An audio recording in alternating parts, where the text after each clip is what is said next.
Olá pessoal, comandante Leonardo Matos aqui, nosso Conexão Geo número 255, com a síntese da geopolítica da semana, hoje é sexta-feira, 6 de outubro de 2023. Tema principal que trago para vocês, a reunião de cúpula que ocorreu ontem na Espanha, envolvendo aí mais de 40 líderes de países europeus. Aqui uma explicação, essa reunião de cúpula, reunião política da Europa, ela foi uma ideia do presidente da França, o presidente Macron, quando iniciou a guerra da Ucrânia em 2022, ano passado, porque, como vocês sabem, nem todos os países europeus fazem parte da OTAN, nem todos os países europeus fazem parte da União Europeia. A União Europeia são 27, e essa organização, ela envolve vários países que não fazem parte da União Europeia, como, por exemplo, a própria Ucrânia, como, por exemplo, a Turquia e outros países. Então, por que eu trouxe essa reunião? Eu acho que foi o evento geopolítico mais importante dessa semana, porque aí, por exemplo, o Reino Unido, que não faz mais parte, né, da União Europeia, estava presente, e o presidente Zelensky da Ucrânia, e o tema principal que todos estavam esperando, obviamente, era a guerra da Ucrânia como tema principal. Mas, na verdade, o tema principal da reunião de ontem foi a questão da migração para a Europa. Esse tema, já comentei aqui com vocês, esse ano os números estão bastante altos, tudo indica que será o segundo maior número de migrações ilegais para a Europa desde 2015, 2016. Vocês lembram que teve aquele grande número de imigrantes da África e do Oriente Médio para a Europa, e muitos para a Alemanha, inclusive. E esse ano os números estão muito altos, o Reino Unido está muito preocupado com isso, é um tema central do primeiro-ministro do Reino Unido, mas também dos outros países, Itália preocupadíssima com essa questão, Espanha, França, etc. Além da questão migratória, também foi discutido as tensões que estão ocorrendo entre Kosovo e Sérvia. A OTAN enviou mais tropas de paz ali para o Kosovo, porque uma minoria sérvia lá do Kosovo estava entrando em atrito com os outros habitantes do país, e tropas da Sérvia cerraram fronteira, foram para a fronteira com o Kosovo, elevando as tensões ali naquela região. Ou seja, ali nos Balcãs, bastante preocupante. E a outra questão também que foi discutida, Azerbaijão e Armênia, a questão de Nagorno-Karabakh.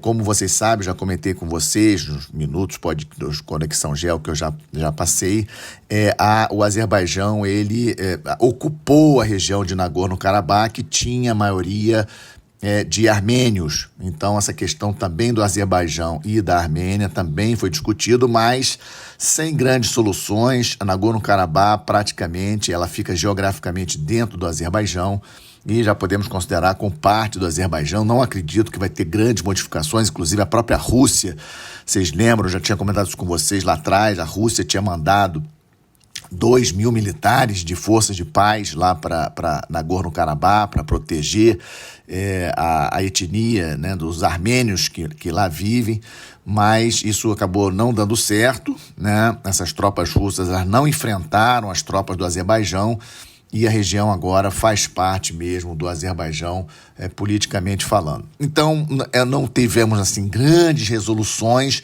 mas quis trazer esse tema para vocês, principalmente a preocupação com os movimentos migratórios e o que a Europa pode fazer a respeito. Muito difícil essa situação, porque a África passa por, vocês sabem disso, por várias crises, não apenas os golpes militares que ocorreram aí em vários países da África, mas também problemas aí de seca, de fome, questões climáticas severas, ou seja, e aí as pessoas acabam fugindo da África, tentando refúgio na Europa. Isso está pressionando a Europa, está aumentando os movimentos nacionalistas, ou seja, uma questão muito importante para a Europa, além, obviamente, da guerra na Ucrânia. Seguir falando em guerra na Ucrânia, temos algumas novidades. Talvez você já tenha escutado que ontem ocorreu aí um ataque russo que matou aí 51 civis, de acordo com as forças ucranianas, numa cidade perto de Kharkiv. Um ataque com mísseis, mas a grande novidade, na verdade, duas novidades em relação à guerra da Ucrânia que eu acho importante para vocês. Primeiro, a decisão da Marinha Russa de retirar vários navios ali da Crimeia. Vocês lembram que na Crimeia fica a sede da esquadra russa do Mar Negro, em Sebastopol, e transferir esses navios para Novorossiysk, que é outra cidade, onde tem uma outra base naval da Rússia, que fica mais a leste ali no Mar Negro. Isso é uma decisão que mostra que realmente os ucranianos, com seus drones, tanto drones marítimos como drones aéreos, estão incomodando bastante a marinha da Rússia, e eles chegaram à conclusão que seria mais seguro mover, transferir alguns navios ali da base de Sebastopol mais para Novorossiysk, que obviamente fica bem mais protegido dos ataques de drones ucranianos. E a outra notícia também envolvendo marinha, eu já tinha comentado também com vocês que a Ucrânia estava tentando passar, tem conseguido passar alguns navios graneleiros, levando grãos, saindo de portos ucranianos, mesmo com um acordo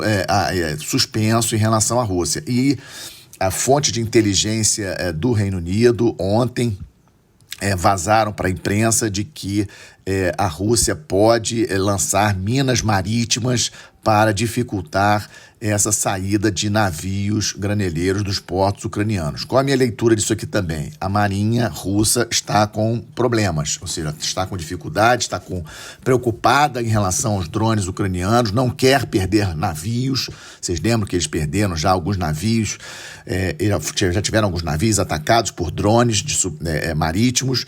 Então, essa é a minha leitura, e aí veio essa notícia vazada na imprensa inglesa de que a Rússia poderia lançar minas marítimas. Isso aí, obviamente, eleva a tensão bastante ali no Mar Negro, e talvez a gente veja alguns comandantes de navios mercantes até se negando a transportar esses grãos saindo da Ucrânia em função do perigo de minas marítimas e ter um afundamento de navio, uma explosão de navio ou algo assim. E outra questão importante em relação à guerra da Ucrânia é essa crise política dentro dos Estados Unidos, que, de uma maneira inédita, retiraram o presidente da Câmara dos Deputados lá nos Estados Unidos, inclusive com votos de deputados republicanos, não apenas os democratas. E agora a Câmara dos Deputados dos Estados Unidos está sem líder, está sem o presidente. Sabemos que a maioria na Câmara dos Deputados nos Estados Unidos é de deputados republicanos. E vejam bem, a decisão do ex-líder, o McCarthy, de prolongar a autorização do orçamento americano por mais 45 dias, acabou deixando muitos deputados republicanos insatisfeitos, e eles acabaram se juntando com os democratas e expulsando o McCarthy. O que isso tem a ver com a guerra da Ucrânia, Leonardo? Isso tem a ver que os fundos, a remessa de fundos dos Estados Unidos para a Ucrânia fica suspensa. Então estamos aí com essa expectativa, essa questão aí relativamente preocupante dos Estados Unidos não ter um líder na Câmara, que pode afetar a questão de ajuda à Ucrânia, a Ucrânia obviamente ficando bastante preocupada. E ontem saiu também o anúncio de que o presidente Putin, em acordo com o líder da região separatista da Abcásia, é uma região que fica na Geórgia. Geórgia é um país ali que fica bem ao sul ali da Rússia, acima ali da Armênia, do Azerbaijão. A Geórgia faz fronteira física com a Rússia. A Geórgia tem duas regiões separatistas, uma delas é a região da Abcásia, o Putin se reuniu com o líder dessa região da Abcásia e decidiram construir uma base naval ali naquela região para que ele possa colocar navios de guerra da Rússia ali. Então, interessante isso, mostra realmente a preocupação da Marinha da Rússia de fisicamente afastar os navios de guerra russos ali da confusão da Ucrânia, um pouco deixando eles mais protegidos em portos, em bases navais mais distantes do conflito em si. Vamos agora para a parte do Estamos de Olho, uma parte que já bastante conhecida aqui de todos. Estamos acompanhando aí os movimentos nas eleições sul-americanas. Vou falar mais nesse assunto na semana que vem. Teremos no outro domingo, dia 15 de outubro, eleições, segundo turno, para eleições presidenciais no Equador. E no dia 22 de outubro, as eleições para a Argentina. Mas isso eu vou falar mais para frente, apenas lembrando a vocês que estamos de olho, duas eleições aqui no nosso entorno estratégico, na América do Sul, muito importante para nós. Também estamos de olho essa semana. O Conselho de Segurança da ONU, que é presidido pelo Brasil esse mês de outubro, ele votou e 13 votos a favor, 2 abstenções, China e Rússia, autorizando o Quênia a enviar uma força policial para o Haiti. Esse assunto eu já tinha falado aqui com vocês também, assunto antigo. A situação do Haiti muito ruim. Haiti é a economia mais pobre, né? O país mais pobre do continente americano todo, um país de 11 milhões de habitantes. Só para vocês terem uma ideia, nesse ano, registrado, né, oficialmente 3 mil homicídios no país, 1.500 raptos. E a polícia do Haiti não consegue controlar a situação, e aí o Quênia vai liderar uma força policial para o Haiti, a princípio com 1.000 militares do Quênia e outros militares de alguns países ali do Caribe. Ainda não tem data para ter início, mas a ONU já autorizou e é uma esperança aí do Haiti melhorar um pouco a situação. Só um pouco, porque a gente sabe que somente envio de tropas não é suficiente para resolver a séria questão do Haiti. Outro tema que estamos de olho, os golpes de Estado na África. A França iniciou essa semana a retirada dos seus militares do Níger. Total, a França tinha 1.500 militares e essa semana retirando 400. A França, o presidente Macron já anunciou que vai retirar todos os militares franceses do Níger até o final do ano. Lembrando a vocês que 20% do urânio que a França importa vem do Níger, né, passando pelo porto de Cotonou, ali no Benin, outro país. Então é importante, já que o Níger não tem acesso ao mar. Então é importante a gente acompanhar essa questão do urânio, porque o embaixador francês já saiu do Níger e as tropas francesas estão saindo do Níger.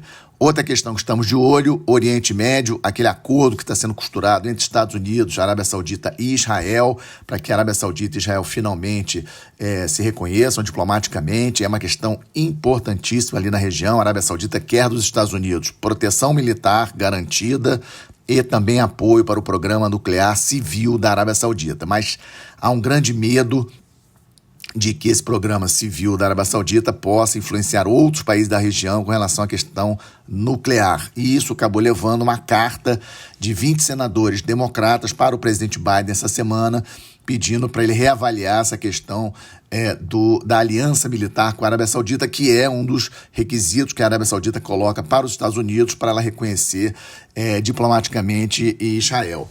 A outra questão, obviamente, é a questão da Palestina. A Arábia Saudita quer uma solução para a questão da Palestina, né? Muitos conflitos, muita instabilidade entre os palestinos e as forças do governo de Israel. Lembrando a vocês que o governo atual de Israel é um dos governos mais nacionalistas da história de Israel. Isso está dando muito problema ali na região. E a Arábia Saudita também tem problemas internos, digamos assim. A sua própria população não quer esse acordo de Israel, porque a população da Arábia Saudita hoje olha e vê o governo israelense oprimindo os palestinos, etc. Muitos conflitos naquela região. Então, eu estou achando difícil sair esse acordo, mas é uma grande cartada em termos de política externa do presidente Biden. Outra questão, também estamos de olho.